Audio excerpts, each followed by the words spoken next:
Ministros do Supremo Tribunal e TV Globo abandonam de vez o ministro Alexandre de Moraes, que acabou de negar que as mensagens para Vorcaro não foram dele. E agora, pessoal, não é somente uma questão de impeachment, mas até mesmo de prisão. Nós vamos mostrar isso aqui. Olha que grande bomba estourou ali em Brasília, porque tem ministro dando as costas para o Moraes.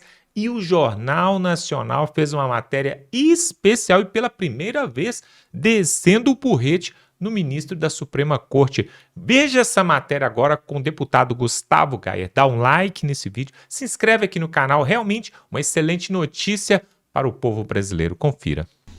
Esse é o fim do Alexandre de Moraes. E eu digo isso com muita tranquilidade, com muita calma. É o fim do Alexandre de Moraes.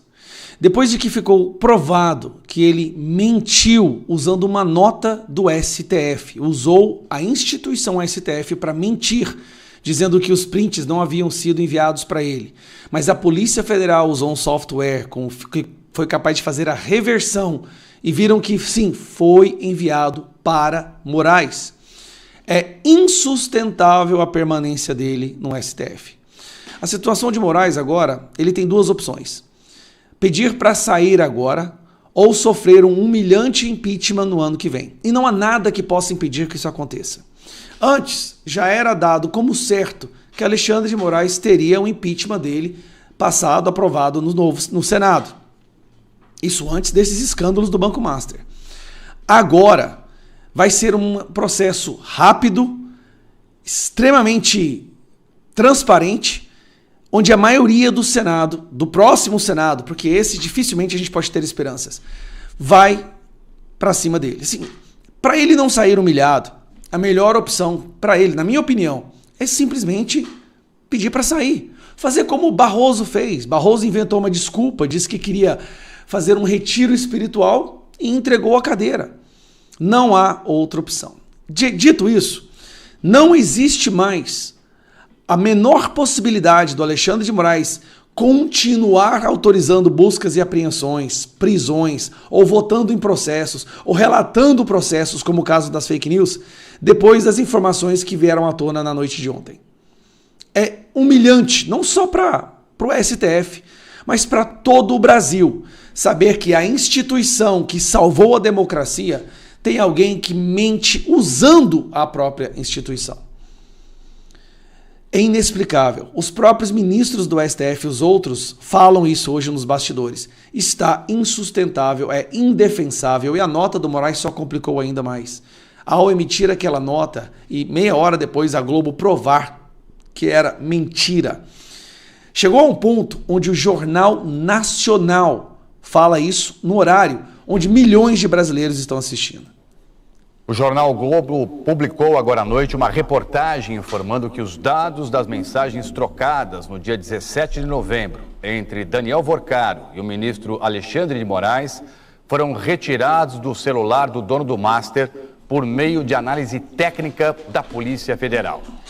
Que essa análise permite visualizar ao mesmo tempo a tela de WhatsApp com as mensagens e as imagens de visualização única nela contida. O jornal informa também que, diferentemente do material enviado à CPMI do INSS, o conteúdo a que o Globo teve acesso não é fruto de comparação entre os horários dos textos que constam em blocos de nota de Vorcaro e as mensagens enviadas por ele, embora coincidam, e sim, resultado da extração realizada por um software específico que exibe conjuntamente as mensagens e os arquivos enviados, revertendo na prática a visualização única da mensagem.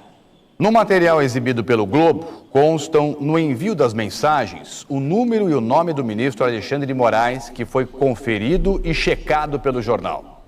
O Globo informa ainda que, para proteger informações pessoais do ministro, o número de Moraes usado à época dos diálogos com o Vorcaro foi coberto nos prints publicados nas edições impressa e digital da reportagem. E que as informações foram checadas ao longo de ontem, a última quinta-feira, dia 5, com fontes que acompanham de perto os desdobramentos do caso. O jornal O Globo informa que o número utilizado por Moraes não só respondeu 4 vezes às mensagens de Vorcaro com imagens de visualização única, como também respondeu com emojis de aprovação à primeira e à última mensagem enviada. Eu lembro do Moraes mandando fazer busca e apreensão dos maiores empresários do Brasil por causa de emojis também. Como que fica agora? Como que o Senado vai reagir? Essa é a pergunta que eu tenho a fazer. Como que o Senado vai reagir com Alcolumbre barrando a CPMI do Banco Master, protegendo Alexandre de Moraes e o Vorcaro? Como que o Senado vai continuar fazendo sessões como se tudo fosse normal? O Senado tem que ser travado. Nenhuma sessão pode acontecer até que ou se instaure o processo de impeachment do Alexandre de Moraes ou abra a CPMI do Banco Master. O Brasil não pode aceitar isso. Nós estamos falando de um ministro que prendeu milhares de pessoas. Ele é responsável por mais de 60% das prisões do STF. Todos pessoas inocentes que estavam de verde e amarelo. Prisão do Bolsonaro, no processo mais absurdo que nós já vimos no judiciário brasileiro. À frente do inquérito das fake news, que recentemente colocou a Receita Federal e a COAF no inquérito das fake news. Esta pessoa não pode mais vestir uma toga, sentar no plenário da Suprema Corte e falar alguma coisa. Ele não tem mais a credibilidade de votar em nenhum processo, de relatar absolutamente nada. Aceitar que o Moraes continue no STF depois disso tudo é simplesmente destruir a moribunda credibilidade da nossa Suprema Corte. Infelizmente, colegas do ministro Alexandre, vocês terão que abrir as mãos agora, porque o Brasil não pode mais tolerar isso. Isso já foi longe demais. Quando sai no Jornal Nacional, é porque realmente todo o sistema já largou a mão e já viu que não tem como mais segurar o que está por vir. Pede para sair agora ou sofra impeachment no ano que vem. Não adianta prender mais pessoas, não adianta vir para cima, só vai acelerar o processo de impeachment, que vai ser um dos mais humilhantes da história do judiciário mundial. O título é Tempestade Perfeita. O Master trouxe a última gota que fez o cálice transbordar. A primeira gota foi no julgamento de Dilma, há 10 anos, quando o presidente do Supremo, Ricardo Lewandowski, improvisou uma emenda ad hoc na Constituição para que a condenada não recebesse a punição de 8 anos sem função pública prevista no parágrafo único do artigo 52. Lewandowski e o presidente do Senado, Renan Calheiros, inventaram então uma segunda votação, depois que ela foi condenada, para saber se ela deveria ser punida, como manda a Constituição. Para o que deveria haver 54 votos, no mínimo, dos 81 senadores, ou seja, 2/3. Aí o truque funcionou, porque os favoráveis à Constituição foram 42. Alguns já tinham saído e ido embora depois da condenação. E aí Dilma pôde ser candidata ao Senado por Minas Gerais, à revelia da Constituição. Ficou em 4º lugar. E o eleitor mineiro corrigiu o grave golpe dado na Constituição e na cara do brasileiro. Em junho de 2018, o Supremo contrariou a vontade da maioria dos representantes do povo e derrubou por 8-2 o comprovante impresso do voto eletrônico, que Dilma havia vetado e o veto presidencial havia sido derrubado por 71% do Congresso em fins de 2015. No ano eleitoral, o Supremo derrubou. 8 ministros tiveram mais peso que 424 deputados e 56 senadores. Alegaram que havia risco para o sigilo do voto, embora o comprovante não identificasse o eleitor.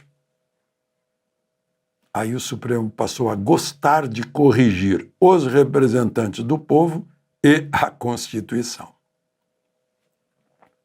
Depois foi Toffoli, na presidência do Supremo, que seguiu o mau exemplo de Lewandowski e inventou um inquérito sem Ministério Público, como estabelece a Constituição no artigo 127.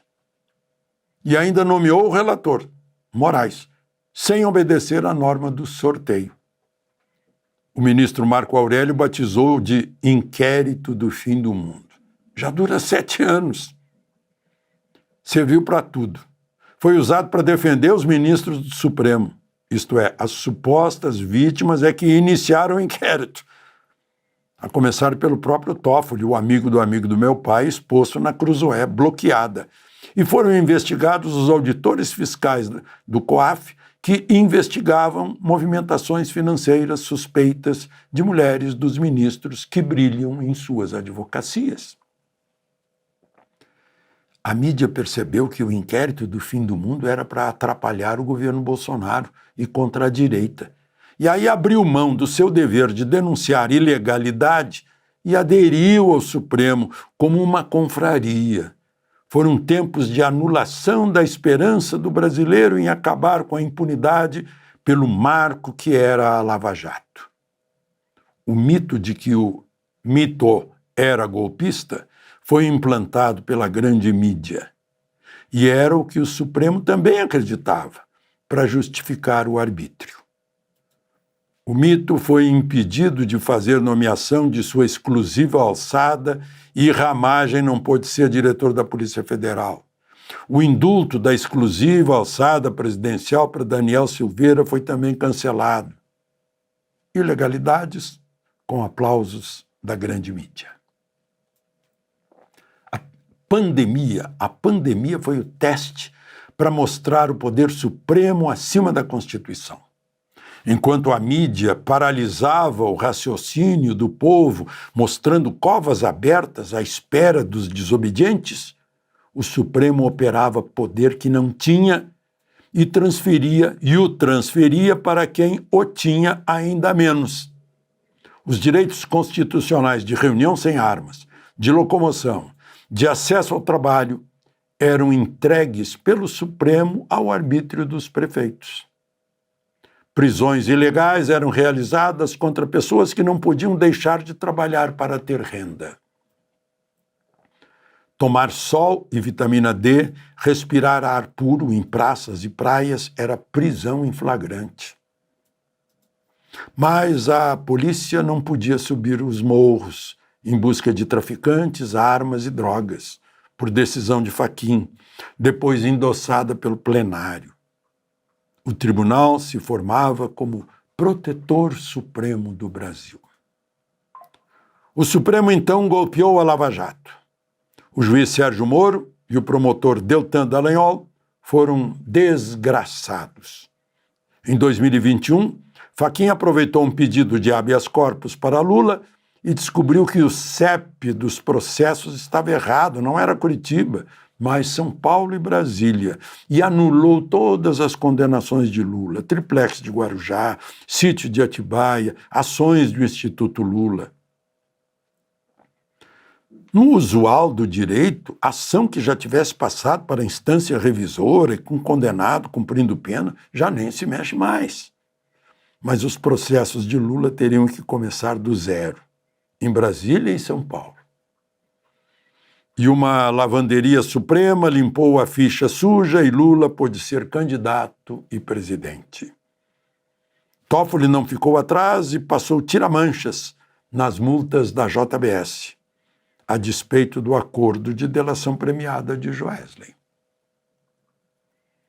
Quando foi a vez de Carmen Lúcia assumir a presidência, ela avisou: cala a boca, já morreu. Mas nada como o tempo para passar. Diante da reportagem da Oeste sobre a facada em Bolsonaro, ela achou que poderia atrapalhar a eleição e ressuscitou o cala-boca só mais uma vez. A Oeste também foi alvo da criatividade sugerida à equipe de Moraes no TSE, que agia como censora de um dos lados na campanha eleitoral. Havia um órgão estranho no ninho na Justiça Eleitoral, mas o investigado foi Talhaferro, que cumpria esse tipo de ordens.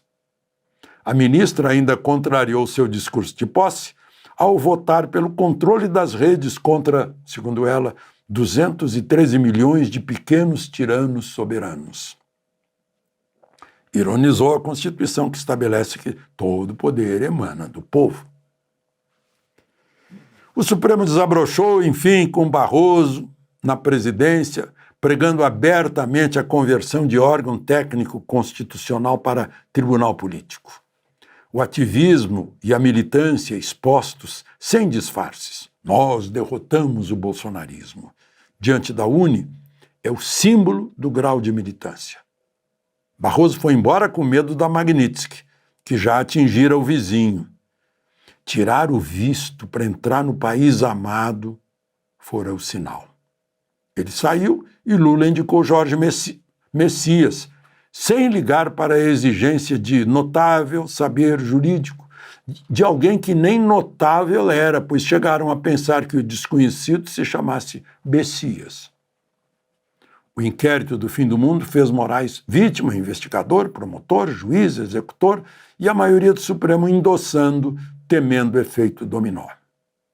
O medo de Pacheco e Alcolumbre manteve inertes dezenas de requerimentos de impeachment, o que agravou e estimulou o arbítrio, as inconstitucionalidades e os desrespeitos ao devido processo legal. Gente sem o menor indício de foro privilegiado foi parar no Supremo, sem recurso acima do tribunal condenador, sem tribunal revisor, portanto, sem ampla defesa. Manifestantes do 8 de janeiro foram condenados como golpistas armados. E, enfim, o Supremo pegou Bolsonaro. Aí, esse fecho de vitória para o Supremo foi sua desgraça. Fechou-se também em si, perdendo a cumplicidade da mídia. A maioria da mídia queria pegar a direita e Bolsonaro, em geral como uma vingança ideológica pelo 1964. Satisfez-se e descobriu que pela militância havia perdido audiência e assinantes. Sentiu que precisava voltar a fazer jornalismo, denunciar ilegalidades, espertezas, arbítrio, injustiças. E agora o presidente Fachin acha que está havendo uma conspiração da mídia contra o Supremo. Estavam associados só por causa de Bolsonaro. A grande mídia já não precisa defender a democracia contra os que praticavam atos antidemocráticos nas manifestações de direita. Bolsonaro, perigo financeiro para a mídia da verba publicitária, e o inimigo do Supremo, agora está doente de facada, 70 anos e preso com 27 anos de condenação. O perigo, estão descobrindo agora, é o Supremo que tolhe liberdades constitucionais e tem promiscuidade com Vorcaro. O Supremo tem agora ainda a gratidão de Lula, o medo de congressistas investigados e o apoio das famílias das bancas de advocacia. Dessas até o Cacai já reclamou. Alguns pensavam que Trump iria contribuir para pôr o Supremo nos trilhos da impessoalidade, moralidade, publicidade, reputação ilibada. Mas o que se vê é que Vorcaro causa uma tempestade maior que a suspensão dos vistos. E ao contrário do que Fachin disse, o mal do Supremo não está fora dele, mas dentro. Ou nos autolimitamos ou poderá haver limitação de um poder externo, desabafou ou se aconselhou o presidente do STF. Será que ele desconhece o óbvio, que o Supremo está limitado é pela Constituição? A Constituição existe exatamente para limitar os poderes dos integrantes do Estado. Só uma suprema arrogância pode imaginar que os limites dos ministros do Supremo sejam estabelecidos por eles próprios. Numa entrevista, Fachin afirmou que, se um impeachment avançar, seria uma crise institucional muito grave. Como assim? Se o impeachment está previsto na Constituição? Fazer o que está previsto na Constituição é normalidade, não é crise. Crise é quando a Constituição afirma que não haverá juízo ou tribunal de exceção e não é obedecida. Agora, tudo isso se acumulou e transbordou o cálice numa tempestade de água como aquela que batizou a caminhada de Nicolas, motivada pela injustiça e pela corrupção. O deputado sentiu que não podia sair de Paracatu sem um gesto, e ao caminhar foi fazendo um caminho. Sob tempestades de chuva, ventos, raios, acordando a cidadania. Em tempos de falta de princípios, a tempestade sobre o Supremo já confunde os que não querem ser mais fortes que os fatos, os que não conseguem ser mais fortes que os fatos. Fachin tentou o paliativo de um órgão de conduta, como se já não estivesse tudo na Constituição. A OAB de São Paulo quis contribuir, mas, ao sugerir um código de ética, desnudou tudo aquilo que falta para alguns ministros do Supremo, a fim de que a instituição seja resgatada da descrença. Mas se conta por aí que a maioria não quer esse código. Presidentes da Câmara e do Senado hesitam em abrir a necessária CPI para o maior escândalo bancário do país. Vão ser prejudicados os interesses pessoais. Então, que se prejudique o Supremo, a instituição.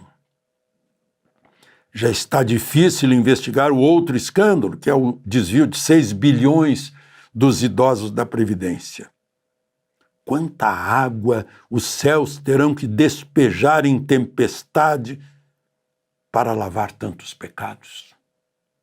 Está incontrolável. A cada dia, mais revelações.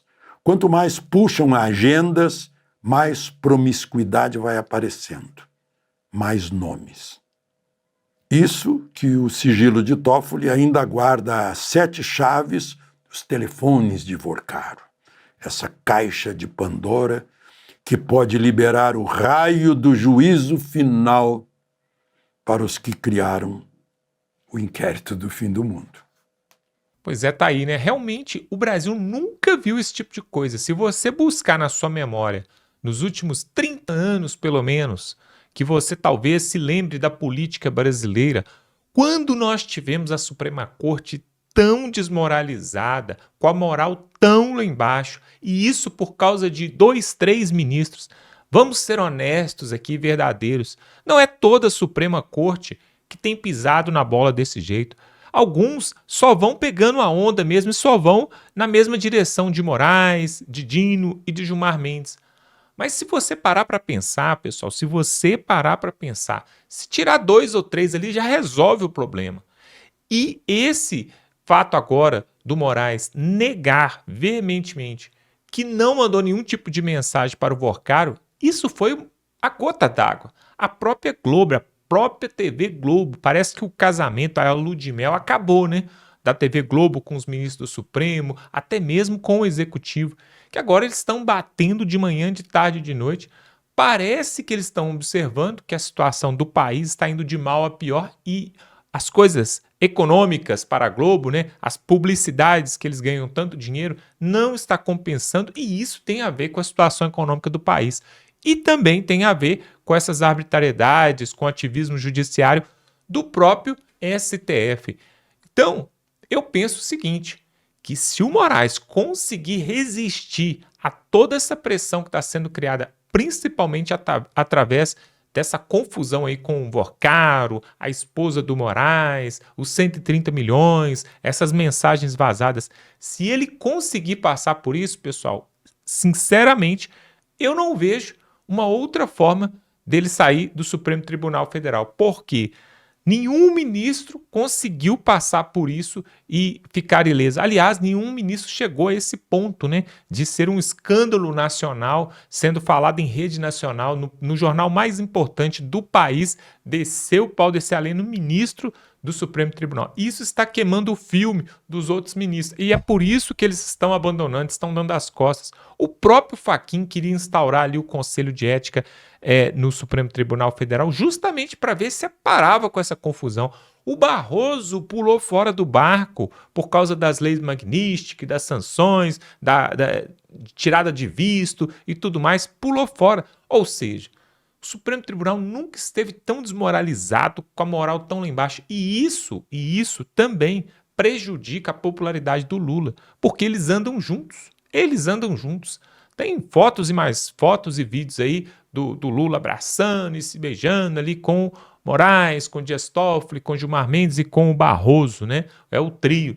Mas também não podemos esquecer do Zanin, do Flávio Dino e até mesmo do Fux, né? O Fux tirando aquele voto que ele deu ali a favor de Jair Bolsonaro, no resto, nós não podemos falar grandes coisas a respeito do ministro Fux. A verdade é o seguinte, pessoal, neste ano eleitoral, muita coisa ainda vem para frente ainda, porque com as eleições e com a virada de jogo vindo Flávio Bolsonaro, e agora temos aí um novo personagem, hein, pessoal? Temos um novo personagem nas eleições, porque o Pablo Marçal, empresário, coach, palestrante, que muitos gostam, outros odeiam, acabou de se filiar ao partido União Brasil e convidou o Flávio Bolsonaro para participar. O Flávio Bolsonaro não pôde ir, que estava para fazer uma cirurgia, algum tipo de procedimento médico, mas ele gravou um vídeo, esteve ao vivo ali através do vídeo e, ao que tudo indica, muitos estão falando que o Marçal pode ser o vice-presidente na chapa do Flávio Bolsonaro. O que você acha disso? Seria uma boa ideia? O Pablo Marçal, que nas redes sociais, nas mídias sociais, ele não tem outro que ganhe dele no Brasil. Ele movimenta milhares e milhares de pessoas. Seria uma força a mais para o Flávio Bolsonaro. O que você acha? Coloque aqui nos comentários. Enquanto nós estamos aqui, pessoal, apenas assistindo as coisas que acontecem ali em Brasília, os políticos já estão costurando as suas coligações e o Pablo Marçal foi para esse partido União Brasil justamente para conseguir horário de televisão, fundão eleitoral, coligações e pode sim ser o vice de Flávio Bolsonaro. Tudo isso vai enfraquecer o judiciário. A direita voltando ao poder, se eles lá atrás, preste atenção, se eles lá atrás, o próprio Barroso falou com todas as letras, vencemos o bolsonarismo, e o Gilmar Mendes, num outro evento, falou, se temos a eleição de Lula, isso se deveu ao STF, ou seja, se agora o Flávio Bolsonaro ganha e a direita volta ao poder, quer dizer então que o Supremo teve uma derrota, e das grandes. Porque preste atenção, na verdade, alguns estão falando também que impeachment de ministro não seria bom se acontecesse agora, neste ano de 2026, mas sim a partir de 27. Por quê? Se o ministro sai agora, o Lula pode indicar outro. Mas, se for a partir do ano que vem, aí quem vai indicar um novo ministro no lugar deste que vai sair, por exemplo, pode ser Moraes, pode ser Flávio Dino, pode ser o Gilmar, aí vai ser o novo presidente que terá a chance de indicar novos ministros. E aí, meus amigos, o jogo vira completamente, porque geralmente a cada 4 anos se indica pelo menos 2 ministros, né? Porque alguns aposentam, os outros saem de forma compulsória, tem várias coisas que acontecem. E se um sair pelo menos por impeachment, o Flávio Bolsonaro então pode ter 3 indicações de ministros para o Supremo. Aí, meus amigos, juntando com os 2 que o Bolsonaro já indicou, realmente as coisas podem mudar da água para o vinho no Brasil. Você acredita nisso? Coloque aqui nos comentários.